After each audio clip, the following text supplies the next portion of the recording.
Hello po, mapagpalang araw, gabi o tanghali po sa inyo. Greetings po mga kababayan, saan po kayo naroroon. Harinawa kayo ay nasa mabuting kalagayan. Sa mga hindi pa po nakakilala sa akin, ito pong muli sa Atty. Rogelio Wong ng Batas Pinoy. Ang ating pong channel is sa pong Legal Aid Public Service Program ninyong lingkod in collaboration with the Integrated Bar of the Philippines, Manila 4th Chapter. Maraming salamat. Oh, by the way, no, sa hindi pa po nakapag-subscribe, and if you feel helpful naman po or informative yung ating mga videos, no? Hindi man po siguro kalabisan kung ako po ay mag-request po sa inyo na paki-subscribe po, no? Paki-click ang subscribe, share, and like buttons po natin. And of course, yung notification bell upang sa ganun, pag may mga updates po tayo, you'll be duly notified at wala po kayong mamimiss. Sabi nga natin ay, lamang na ang may alam sa batas. At bukod pa po rito, alam ba po ninyo na ayon sa datos ng YouTube, more than 60% po kasi ng ating viewers ay hindi pa po nag-subscribe, no? Hindi sila subscribers, no? So, matulungan po ninyo tayo, no? Sa pagpalawig po ng ating advokasya kung kayo po ay mag-subscribe at saka mag-share and like po kayo sa ating mga videos, no? Upang sa ganun ay mahuli po tayo ng algorithm ng YouTube at mapalawig pa natin ang ating advokasya na magbigay po ng legal na impormasyon o kaalaman po sa ating mga kababayan. It could be your friends, your relatives, your neighbors, no? O kakilala ninyo, no? Because upang sila din ay makapag-relate po, no? Sa ating pinag-usapan at may mapupulot din po sila at makinabang din po sila, okay? Sabi natin lagi, di ba? Lamang na ang may alam sa batas. All right? Ang ating pong bigyang daan po ngayon ay ang sulat po sa atin ng isa pong subscribers po natin. Maiksi lang po yung kanyang tanong, no? Siya po ay si Paulina. Okay? Sabi niya, paano kung halimbawa ibinenta yung lupa tapos naka-pre-patent pala? Wala pa pong title. Ito, tax deck lang po. Ano po ang dapat gawin? Okay. Anyway, mukhang hindi hindi siya itong sumulat po sa atin, si Paulina, mukhang wala po siyang idea tungkol po sa pre-patent, no, at saka titulo. Una, yung pre-patent po, titulo po yan. Okay? Kasi po, pag nag-issue po ang DNR ng pre-patent certificate, ang timano po yun, pino-forward po sa ating Register of Deeds, no? At siyempre po, record po yan. At pag na-record na po yan, they become part of the Torin system po natin. Okay? Ngayon, nung una po, bawal po ang pag-pre-patent, whether it's agricultural pre-patent or residential pre-patent po, bawal po itong, meron pong holding period na kung saan bawal po na ibenta o i-mortgage ang mga pre-patent title sa loob ng 5 taon, no?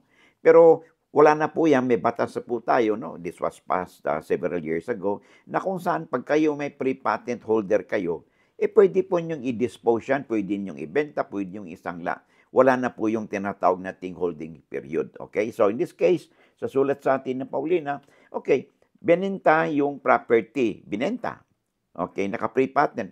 Wala pong issue doon kung naka-pre-patent yan. Okay? Ngayon, kung ibig nyo sabihin, pre-patent, wala pang title, yun na po, title na po yun. Okay? Pag ibinenta yung pre-patent title na yan, okay? Pag yan ay nirehistro sa Register of Deeds, ay ika-cancel po yan at mapapalitan po yan ng Transfer Certificate of Title, TCT. Usually po, pag pre-patent title, nagkakibat po yan yung OCT, yung Original Certificate of Title. Kung ang ganun din po, kung ang title po ay nagagaling po sa tinatawag nating judicial registration o judicial method, ang titulo po niyan ay OCT, Original Certificate of Registration. Pag sa pre-patent naman po, pre-patent certificate, and this is equivalent to yung OCT, meron din yung OCT, Original Certificate of Registration, na kung saan na-forward na po ito sa Register of Deeds, okay? And kung nagkaroon ng bilihan, okay, mag-cancel po ito at mapalitan po ng tinatawag natin Transfer Certificate of Title or TCT, okay?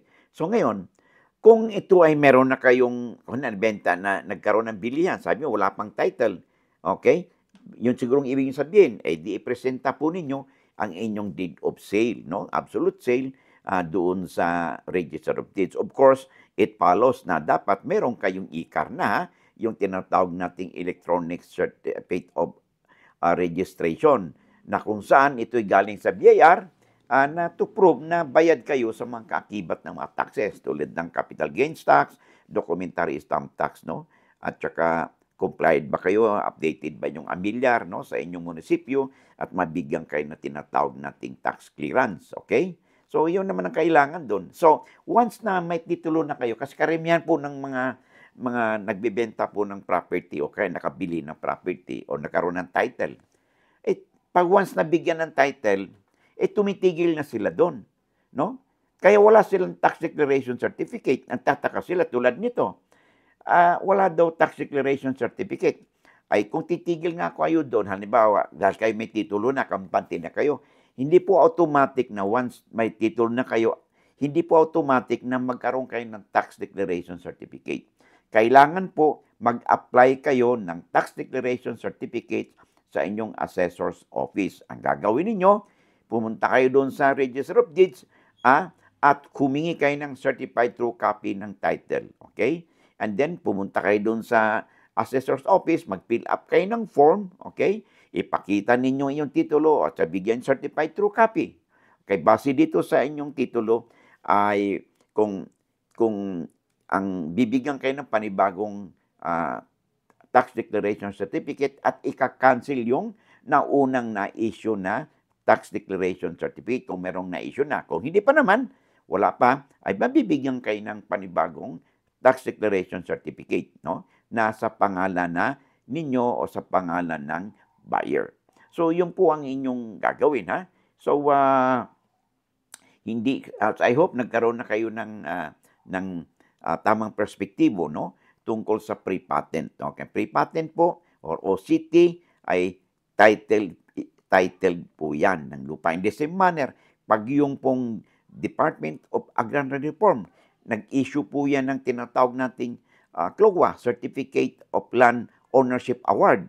Eh, titulo rin po yan, no? Nagkaroon na po ng decision na ating Korte Suprema dyan, they are actually titled. Oh? So, proof of ownership po yan, okay? So, yan po ang ating tatandaan. Alright? So, I hope nabigyan natin ng kaliwanagan, no? Ang ating sumulat po sa ating ngayon na si Paulina. Sabi nga natin, lamang na ang may alam sa batas. O bago tayo magpatuloy, pwede mo pang makahingi ng inyong oras. May pinupromote po tayong libro, no? Ito po ay very useful, no? I highly recommend, no? Kung hindi man kay lawyer, dito po and in fact, even lawyers po, no? Itong legal handbook po natin, A Daily Companion for All. Ito pong librong ito contains extract of the different laws that could affect our person, no?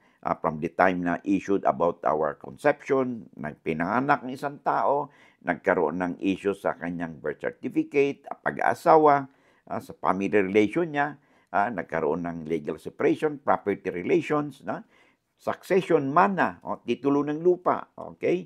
At usapin sa easement, right of way, okay? Ito pong librong ito, nandito po yung extract po ng mga batas, no? Na kung saan pag interesado kayo or you are confronted with a situation, you could have this book as your handy already reference materials. And of course, ganon din po yung ating handbook on the Bill of Rights, no? Kung saan this book contains, no, yung ating pong mga panangga, no, sa ating sarili, sa ating rights, liberty or property in the event that the government as a sovereign state, no, will exercise its inherent powers, no, like the police power, the power of eminent domain, at saka the power of taxation.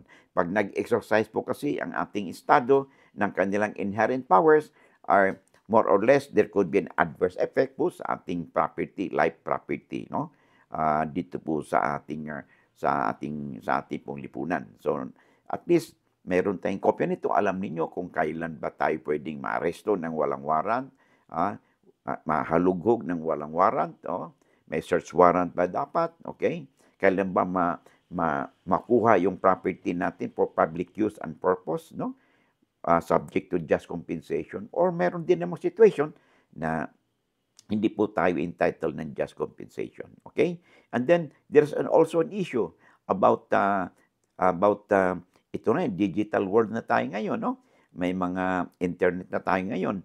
Pag ang ating po mga electronic gadgets po natin, tulad ng computer, laptop, tablets, or mobile phone, ay nagamit po yan sa krimen, and that could be subjected to cyber warrant na kung saan our electronic gadgets could be subject to seizure for forensic examination. So, napakamalaga po kung meron po kayong kopya ng mga librong nabanggit ko. The rest of the books po natin, highly recommended po sa ating labor laws po natin, corporate law, annotated, at saka yung CIPRA, o mga kumpanyeros, no? I strongly suggest you have these books po natin as your handy reference, no? In the exercise of our legal profession. Malaking bagay po, no? Kung meron kayong handy reference materials, updated po ito, 2025 edition. Okay? Maraming salamat. All right? So back to ating back po sa ating pinag-usapan kanina, okay? So yun lang, no? I hope na meron mga kapapasok pa lang, paki-replay na lang po, no? Yung meron na pong replay dito, paki-check na lang po, no? Para kayo rin po ay kung na-miss man ninyo yung first portion, ay magkaroon kayo ng idea kung ano yung pinag-usapan po natin dito. And of course, sa kapapasok pa lang, kung hindi pa kayo subscribers, paki-click po ang subscribe, shares, and like buttons po natin, no? Upang sa ganon, ay pag may mga updates po tayo, of course, notification bell, no?